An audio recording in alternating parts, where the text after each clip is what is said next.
Hello students इस lecture में हम देखो relation between focal length F and radius of curvature यानी कि आर।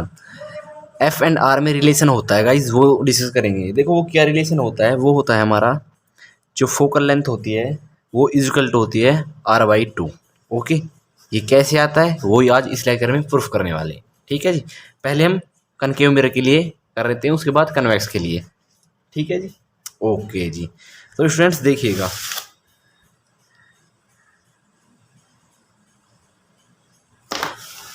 ये हमने एक कनकेव मिरर बना दिया, पीछे से पॉलिश्ड कर देंगे इसे। बहुत ईजी गाइस, बहुत ईजी है ये।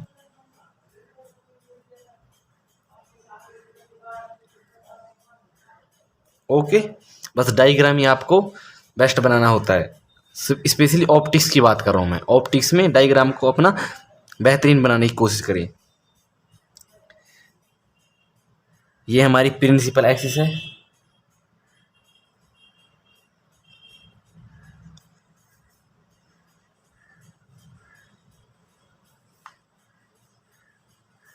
प्रिंसिपल एक्सिस है ये हमारी।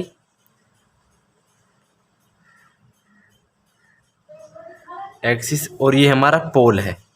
ठीक है गाइज, ये पॉइंट होता है गाइज, ये होता है पी पॉइंट। ओके, तो हमारी यहाँ से क्या होती है, हमारी पैरेलल रे आती है, यहाँ से पैरेलल रे। ओके, तो हमारा ये कौन सा मिरर है, कॉनकेव मिरर है, तो ये हमारा रिफ्लेक्ट हो जाएगा कहाँ से, फोकस से।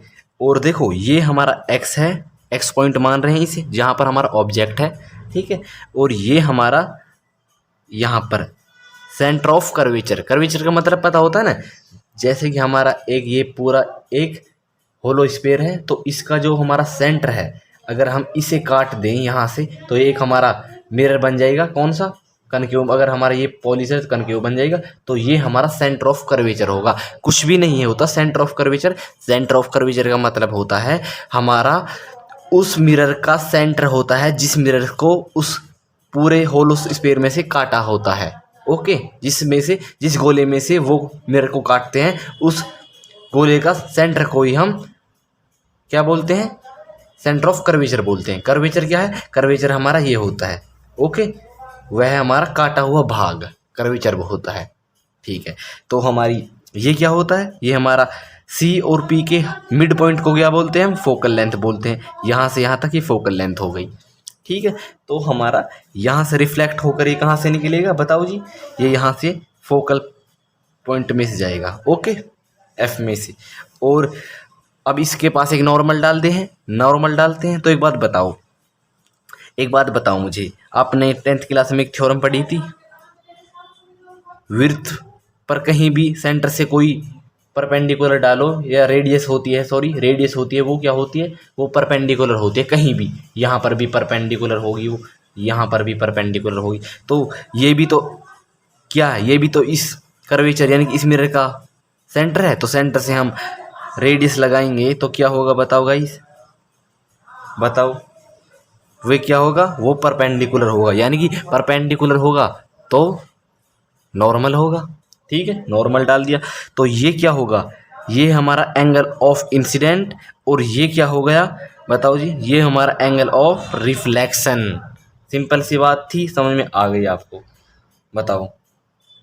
तो अब एक बात बता दो जरा मुझे आप, चलो पहले हम नामकरण कर लेते हैं। ये हमारा ए पॉइंट हो गया, और ये हमारा बी पॉइंट, इसे पी मान लेते, ये एफ, ये सी, और ये एक्स। ठीक है, यहाँ तक सिंपल सी बात समझ में आ गई आपको। चलो जी, तो एक बात बताओ, ये यहाँ से यहाँ तक, ये इस सेंटर की ये क्या है, ये रेडियस होती है ना, तो ये भी तो रेडियस ही है एक तरीके से। तो ये आर हो गई यहाँ से यहाँ तक, क्लियर, यहाँ तक, सॉरी।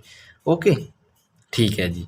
तो एक बात बताओ मुझे, क्या मैं ये लिख सकता हूँ यहाँ पर, नॉट एंगल ऑफ इंसिडेंट बराबर है एंगल ऑफ रिफ्लेक्शन के।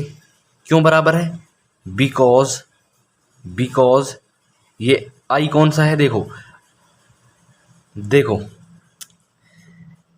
ये वाला एंगल, क्योंकि आपने ये पढ़ा था ना, क्योंकि ये रिफ्लेक्शन का रूल होता है, angle of reflection, angle of incidence equal to angle of reflection बराबर होते हैं, ये आपने पढ़ा है।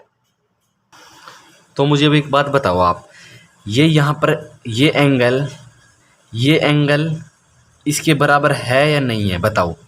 बराबर है। क्यों बराबर है? Angle B is equal to angle C, angle B is equal to angle C बराबर है। क्यों बराबर है? क्योंकि ये अल्टरनेट एंगल है। अल्टरनेट एंगल पता है क्या होता है? अल्टरनेट एंगल पता है क्या होता है? नहीं पता। अल्टरनेट एंगल वो होता है, देखो, जिसकी स्थिति और दिशा विपरीत होती है गाइस, यानी कि डायरेक्शन और पोजीशन अपोजिट होती हैं। क्या इसकी अपोजिट है? देखो, इसकी डायरेक्शन किस तरफ है? इसकी डायरेक्शन इस तरफ है, तो इसकी अपोजिट होनी चाहिए, तो बिल्कुल अपोजिट ही तो है कि नहीं? इस तरफ है तो ये तो हो गई डायरेक्शन। ओके, और पोजीशन भी बिल्कुल अपोजिट है। देखो, ये इस तरफ है तो ये इस तरफ है, बिल्कुल अपोजिट है। तो देखो, बिल्कुल अपोजिट है, इसकी अपोजिट डायरेक्शन तो यही तो है, तो वही तो होती है अल्टरनेट। चलो, ये तो सब बातें आपको आती हैं, मैं मानता हूँ, मुझे विश्वास है। ओके, ठीक है, चलो आगे बढ़ते हैं। तो एक बात बताओ मुझे, क्या angle A B C is equal to angle C B F के बराबर है या नहीं है? बताओ। एंगल ए बी कौन सा है? ए बी सी, यानी कि एंगल यहाँ पर बीच में होता है ना, वो होता है एंगल, यानी कि बी। एंगल बी बराबर है एंगल कौन सा बताओ? सी बी एफ के, बिल्कुल बराबर है कि नहीं? क्योंकि देखो, ये बी एंगल इंसिडेंस भी है और बी एंगल रिफ्लेक्शन भी है, इसलिए बराबर लेके चले हम इसे। तो एक बात बताओ, क्या हम लिख सकते हैं ए बी पैरेलल है? पेन नहीं चल रहा है।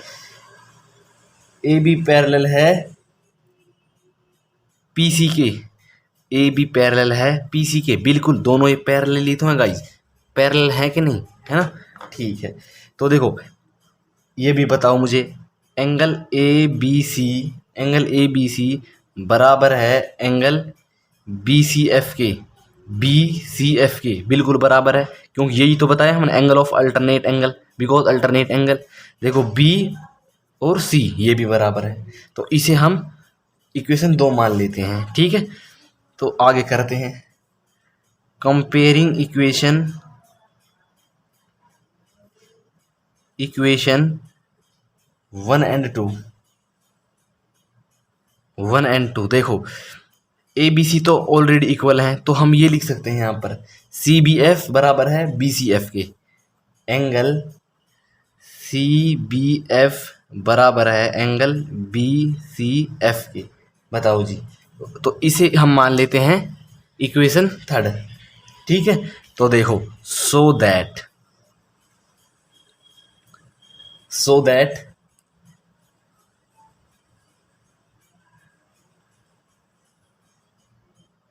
corresponding sides of the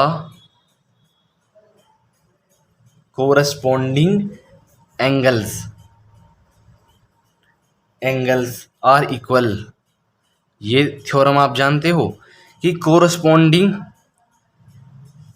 sides के कोरस्पॉन्डिंग एंगल बराबर होते हैं, या कोरस्पॉन्डिंग एंगल के कोरस्पॉन्डिंग साइड्स बराबर होते हैं। बताओ जी। देखो, सी बी एफ कौन सा है? पहले देखो, सी बी एफ यानी कि ये angle, okay. B C F यानी कि एंगल आर और एंगल आई हमारे कोरस्पॉन्डिंग एंगल होते हैं।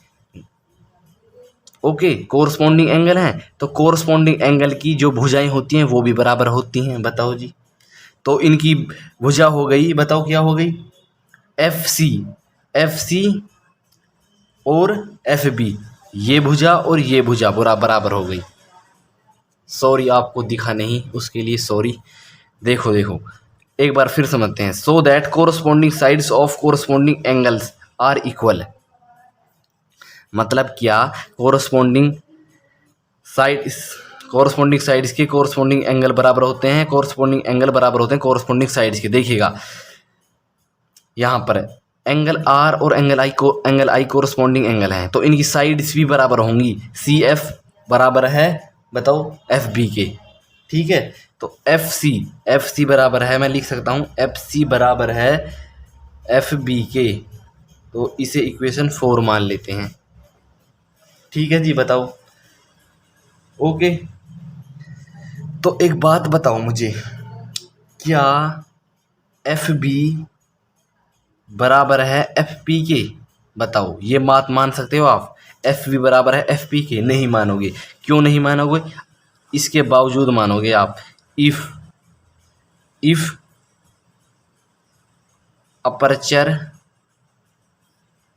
Is very very small, very very, यदि अपर्चर बहुत स्मॉल हो जाए, ऐसे था ना हमारा कनकेव लेंस, कनकेव मिरर ऐसे था, और ये हमारी इस तरीके से आई इंसिडेंट रे, और ये पॉइंट कौन सा था हमारा बताओ? ये इस पॉइंट को ले रहे हैं गाइस, इस पॉइंट को देखो, ये हमने ये वाला पॉइंट लिया, ये वाला ये वाला ये वाला, तो हम एफ बी ले रहा हूँ, मैं बी एफ ले रहा हूँ यहाँ पर, बी एफ पी ओके। अब बताइए मुझे, क्या मैं एफ बी बराबर लिख सकता हूँ एफ पी के? क्या ये साइड बराबर है ये साइड के? ये साइड तब बराबर हो सकती है तब ये बहुत ज़्यादा छोटा अपर्चर हो जाए, अपर्चर मतलब ये छोटा लेंस, सॉरी मिरर हो जाए, बहुत छोटा मिरर हो जाए, ठीक है, तब हो सकती है। तो उस कंडीशन में हम इसे ले रहे हैं कि एफ बी बराबर है एफ पी के, तो एफ पी पुट कर दिया मैंने यहाँ पर। बताओ जी, क्लियर बात है यहाँ तक? ओके, तो इसे इक्वेशन 5 मान लेते हैं। कंपेयरिंग एफ बी,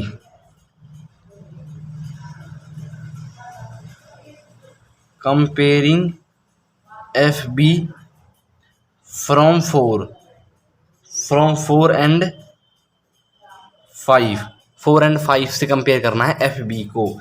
तो देखो एफ बी ऑलरेडी बराबर है, तो एफ सी बराबर हो जाएंगे एफ पी के, ठीक है जी। एफ सी बराबर हो जाएंगे एफ पी के, क्योंकि एफ बी तो ऑलरेडी बराबर हैं, तो एफ पी के बराबर हो गया। क्लियर है यहाँ तक बात? तो देखो अब हम क्या करेंगे यहाँ पर, देखो adding F P both side दोनों तरफ एफ पी ऐड कर देंगे, इस तरफ भी ऐड कर देंगे, तो यहाँ पर भी एफ पी ऐड कर देंगे, एफ पी ऐड कर दिया, और एफ सी ऐसे ही, ठीक है। और आगे यहाँ पर भी कर देंगे F P add, F P plus F P. Clear है बात यहाँ तक? बताओ।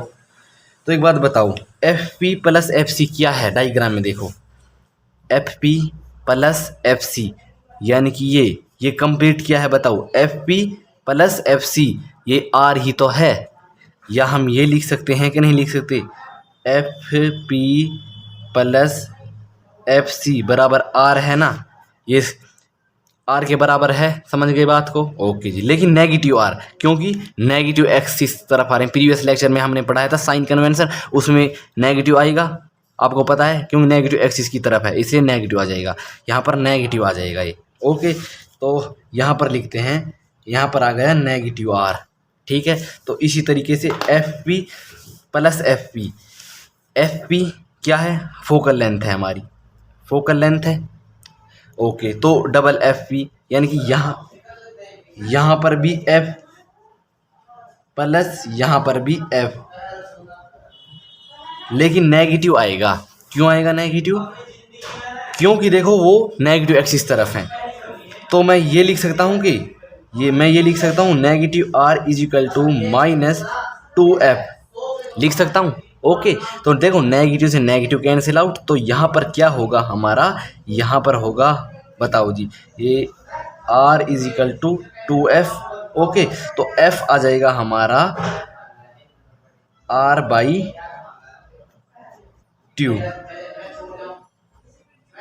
ठीक है जी, प्रूफ कर दिया। तो देखो ये तो किया था हमने कनकेव मिरर के लिए, नेक्स्ट लेक्चर में हम कन्वेक्स मिरर के लिए भी करेंगे। ओके, ठीक है जी। सो स्टूडेंट्स, इस लेक्चर में इतना ही। तब तक के लिए चैनल को share and subscribe like please करना ना भूलिएगा।